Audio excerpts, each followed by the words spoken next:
Andor has undoubtedly shown us the darker side of the rebellion, and it most definitely is a very realistic take on the difficult beginnings of the Rebel Alliance. The show makes it very clear that while people like Luthen ultimately have good intentions within their hearts, they've had to make plenty of sacrifices to get this movement going. And Luthen's monologue in episode 10 cements this idea and paradigm that in order for the rebellion to succeed, they must do whatever it takes, even if it means using the tools of their enemies. But I actually think that Luthen's particular brand of the rebellion doesn't really work, at least not in the long run. Instead, Luthen's cloak and dagger style of rebellion might actually end up doing more damage to the rebel movement than to help push it forward. Now, it's important to note that we need to draw a line between real-world rebellions and the ones we see in Star Wars, as the moment we start blurring the lines between fiction and non-fiction, it starts to get complicated from a critique standpoint. So for the most part, my critique and understanding of Luthen's methods will be based within the paradigm of Star Wars and the important power of certain concepts like hope, which have a huge sway on galactic events. And so while Andor is certainly a more grounded and realistic take on the galactic civil war, it's still situated in the Star Wars universe, meaning that it's not an apple-to-apple comparison with the world around us. Now that we've clarified this point, let's get back to why Luthen's brand of rebellion will ultimately be doomed to fail. The biggest issue that Luthen's brand of rebellion faces is the issue of trust. To understand why, we need to also understand Luthen's own paradigm and his own philosophy. As the show goes on, it becomes evident that Luthen's methodology is very much based on a Machiavellian paradigm, a worldview that is based on according to necessity rather than grander, more idealistic notions such as justice. This paradigm in particular concerns itself more with taking advantage of what is around them instead of holding steadfast on what they believe to be morally true. In the case of Luthen, it's pretty clear that he understands that what he is doing is morally wrong but deems it a necessity for a brighter future. I burn my decency for someone else's future. I burn my life to make a sunrise that I know I'll never see. According to Machiavelli, good men don't come to power, bad men do, and bad men coming into power is acceptable if there is a good motive, accurately describing the sort of character Luthen is, someone who is willing to compromise his own moral compass and to take up the tools of his enemy to achieve his greater goal. The end justifies the means. On top of this, a major component of Machiavellian methodology is the use of fear. That fundamentally fear is what compels people to do good and obey, that one must rely on one's use of fear instead of love to ensure the support of one's subject. And we see this most clearly when Luthen meets with Superintendent Young, subtly threatening him that he knows the whereabouts of his daughter should the rebel spy turn against him, reinforcing the idea that Luthen is more willing to rely on Young's fear of him than love for a common cause. And this is also a reflection of Luthen's own state of mind. Even within his own network of rebels, he doesn't really trust any of them implicitly. This is especially the case with Young and to some extent with Mon Mothma, who is often left to wonder what exactly Luthen is up to. I'm starting to think we're in over our heads. It's got us spinning out of it. You took a vow.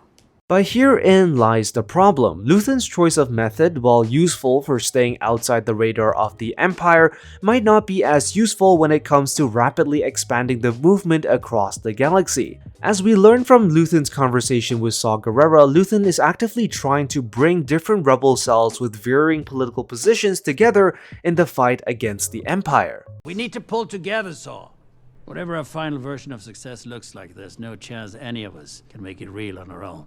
But because of Luthen's methods, this goal is ultimately doomed to fail. Saw rightfully points out that the different political allegiances make this impossible, but I would go as far as to say that what really makes it impossible is the complete lack of trust between the groups. While different political philosophies certainly make it difficult, it's even harder to establish long-lasting relationships if you can't even trust the person you're supposed to be fighting with. And this is on full display when Luthen is quizzed by Saw regarding his political involvement with Aldhani, to which Luthen outright denies. It seems rather comical that while Luthen wants Saw to work with him and other rebels, he nonetheless hesitates to extend his trust. and there is no reason to believe otherwise when it comes to Luthen's relationship with the other rebel cells. From an outside perspective, there is no reason why any of them would want to trust Luthen, especially given his hesitation to reveal his true motivations for fighting against the Empire. Luthen's decision to sacrifice Anto Kreegyr is another example. While it makes strategic sense, Luthen's decision to let Anto die creates an atmosphere of distrust with the people he works with. Saw Gerrera, despite his paranoid self, is actually quite right to question if Luthen would also throw him under the bus. What if it was me instead of Kreegyr? What would you do? Kreegyr doesn't know me. I'm not vulnerable if he's captured.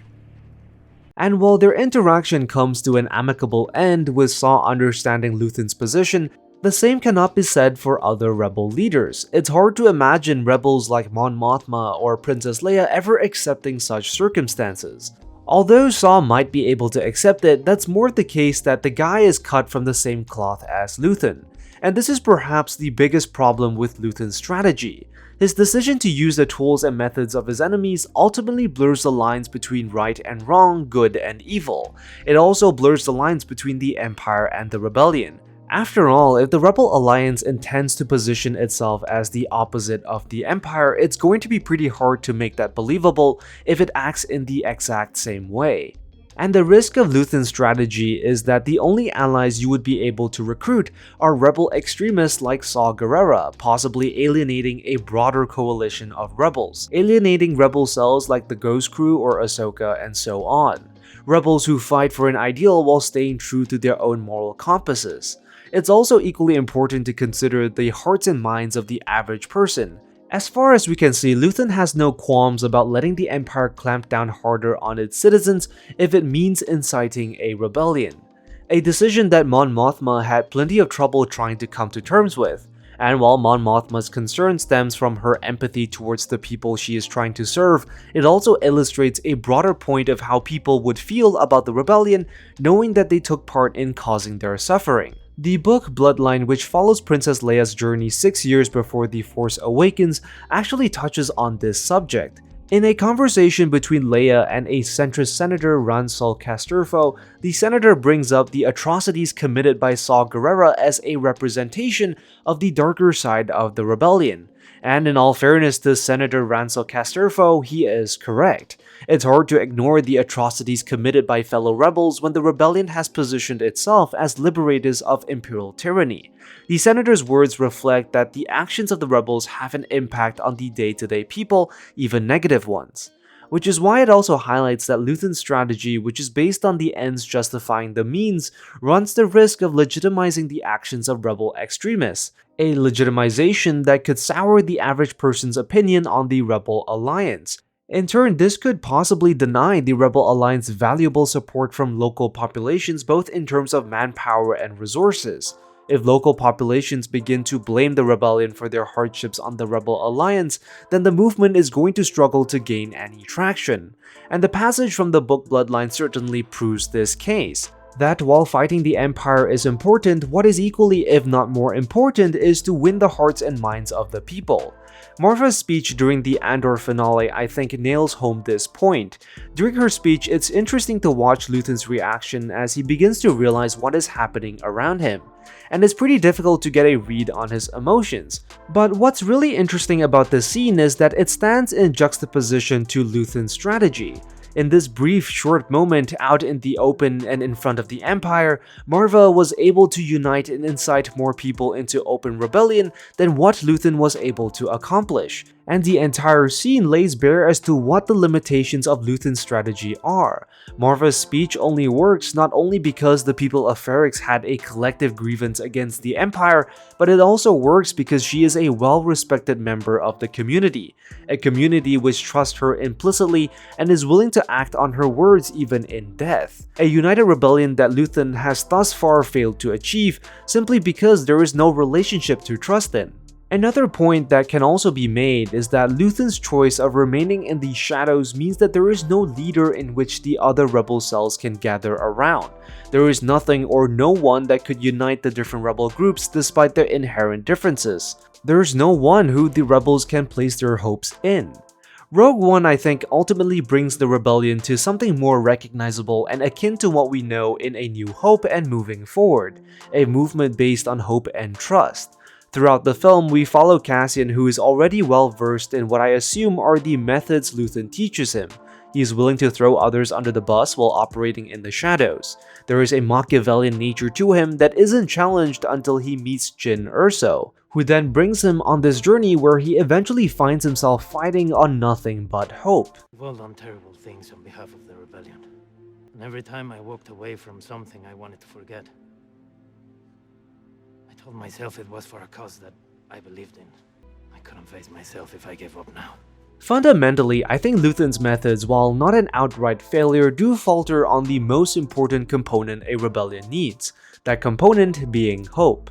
Luthen's paradigm misses out on the ideological spirit a rebellion needs, a spirit that brings people together despite their differences, and one that can sustain the long struggle against the Empire. A rebellion fighting on a hollow moral ground doesn't overthrow its tyrant, but simply replaces them. For the Rebel Alliance to fully take flight, it needs far more than blasters, X-Wings, and cold-minded pragmatism. What it needs is hope. Rebellions are built on hope. So that's why I think Luthen's rebellion at its current stage won't get very far, at least not without some serious change. Let me know what you think in the comments down below, be sure to like and subscribe, and I will see you in the next one. I am the Lost Acolyte, and I have spoken.